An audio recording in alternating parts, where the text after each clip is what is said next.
సమీర్పేటలోని నీలగిరి black 4వ అంతస్తులో ఏదైతే అగ్ని ప్రమాదం జరిగిందో ప్రస్తుతం మంటలు అయితే పూర్తిగా అదుపులోకి వచ్చినట్లుగా తెలుస్తోంది. కానీ పొగ మాత్రం చాలా దట్టంగా అలుముకుంది. ఇప్పటికే అక్కడ లోపల చిక్కుకుపోయిన స్టూడెంట్స్ అందరినీ కూడా ఫైర్ సిబ్బంది సురక్షితంగా కాపాడారు. ప్రస్తుతం ఘటనా స్థలం వద్ద నుంచి మరింత సమాచారం అందించేందుకు మా ప్రతినిధి కిరణ్ మనకు అందుబాటులో ఉన్నారు. కిరణ్, ఎవరైతే స్టూడెంట్స్ అక్కడ చిక్కుకుపోయి ఉన్నారో లోపల వాళ్ళందరినీ సేఫ్ గా రెస్క్యూ చేసినట్లేనా? ప్రస్తుతం అక్కడ నెలకొన్న సిచ్యుయేషన్ ఏంటి? హరీష్, అగ్ని ప్రమాదం ఎక్కడైతే చోటు చేసుకుందో అందుకు సంబంధించి నీలగిరి బ్లాక్ లోని విద్యుత్ సంబంధించిన ఏదైతే ప్యానెల్ బోర్డు ఉంటుందో ఇక్కడే అగ్ని ప్రమాదం చోటు చేసుకుంది. తర్వాత దట్టమైన మంటలు, పొగలు, ఒకసారిగా స్మోక్ రావడంతో ఈ స్మోక్ అంతా 1, 2, 3 ఫ్లోర్లోకి దట్టంగా వ్యాపించడంతో కూడా ఒకసారిగా భయాందోళనకు గురయ్యారు. అంతా విద్యార్థులంతా ఇన్స్టిట్యూట్ లో ఉన్న విద్యార్థులంతా భయాందోళనకు గురై చోటు చేసుకుంది. తామంతా కూడా వెళ్లేందుకు అవకాశం లేకపోవడంతో వారంతా ఇన్స్టిట్యూట్ లో 4వ అంతస్తు బాల్కనీకి వచ్చి ఆర్తనాదాలు చేశారు. అక్కడి నుంచి దూకే ప్రయత్నం చేయడంతో వెంటనే అగ్నిమాపక సిబ్బంది సమాచారం అందుకోవడంతో కూడా వెంటనే ఘటనా స్థానానికి చేరు. ఒకసారి మనం చూసుకుంటే నీలగిరి బ్లాక్ సంబంధించిన గ్రౌండ్ ఫ్లోర్ ఏదైతే ఉందో ఇది ప్యానెల్ బోర్డు.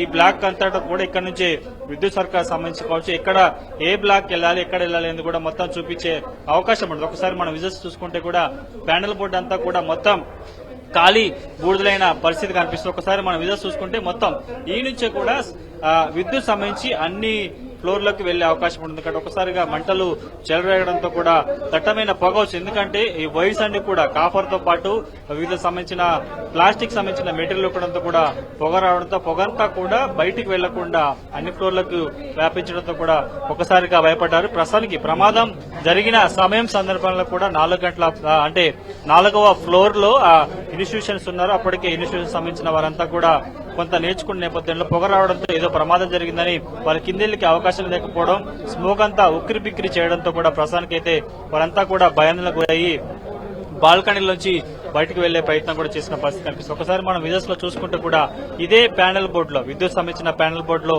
ప్రమాదం చోటు చేసుకోవడం, షార్ట్ సర్క్యూట్ చోటు చేసుకోవడంతో కూడా ప్రస్తుతానికైతే ఇంత పెద్దటి ప్రమాదం జరిగింది. కానీ ఈ ప్రమాదంలో ఎవరికి ఎలాంటి గాయాలు కాకుండా అంత సురక్షితంగా బయటపడడంతో ఊపిరి పీల్చుకున్న పరిస్థితి కనిపిస్తుంది. ఈ బ్లాకే కాదు, చుట్టుపక్కల సంబంధించిన చాలా బ్లాక్ లో కూడా చాలా కంజెస్టెడ్ గా ఉంది.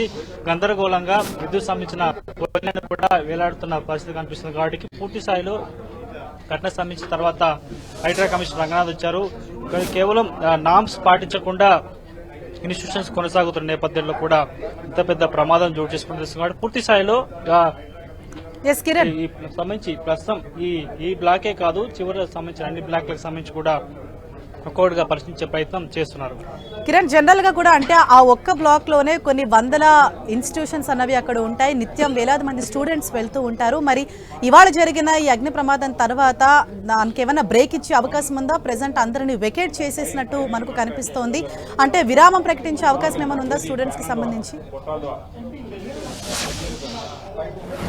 ప్రస్తుతానికి అయితే ఈ బ్లాక్ లో ఇన్స్టిట్యూషన్స్ కాదు, వివిధ కంపెనీలకు సంబంధించిన కంప్యూటర్ సంబంధించిన హార్డ్వేర్ కంపెనీలకు సంబంధించి విడి విభాగాలకు సంబంధించిన షాప్స్ ఎక్కువగా ఉన్నాయి. వాటికి సంబంధించిన దుకాణాలు ఇంకా అవి ఎప్పుడో ఓపెన్ కాని పరిస్థితి కనిపిస్తుంది. మెట్ల మార్గంలో ఎక్కడ పడితే అక్కడ గందరగోళంగా ఫర్నిచర్ తో పాటు రకరకాల సంబంధించిన మెటీరియల్ అంతా పడేసిన పరిస్థితి కనిపిస్తుంది. అగ్ని ప్రమాదం సంబంధించిన గ్రౌండ్ ఫ్లోర్ లో ప్రమాదం తర్వాత మిగతా అన్ని చోట్ల కూడా ఎక్కడ కూడా ఇంకా షాప్స్ ఓపెన్ చేయకపోవడంతో కూడా ప్రమాద తీవ్రత తగ్గినట్టుగా మనం చెప్పాల్సి ఉంటుంది.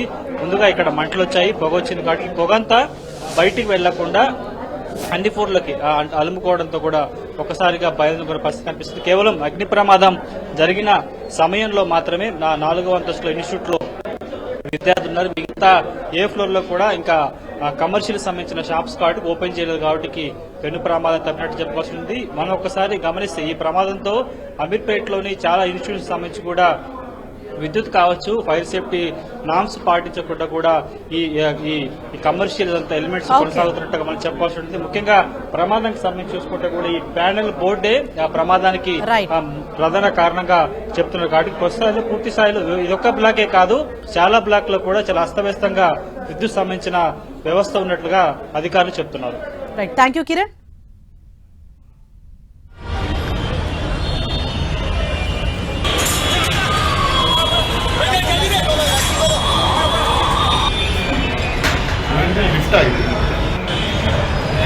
ये ఇక్కడ నుంచి పైకి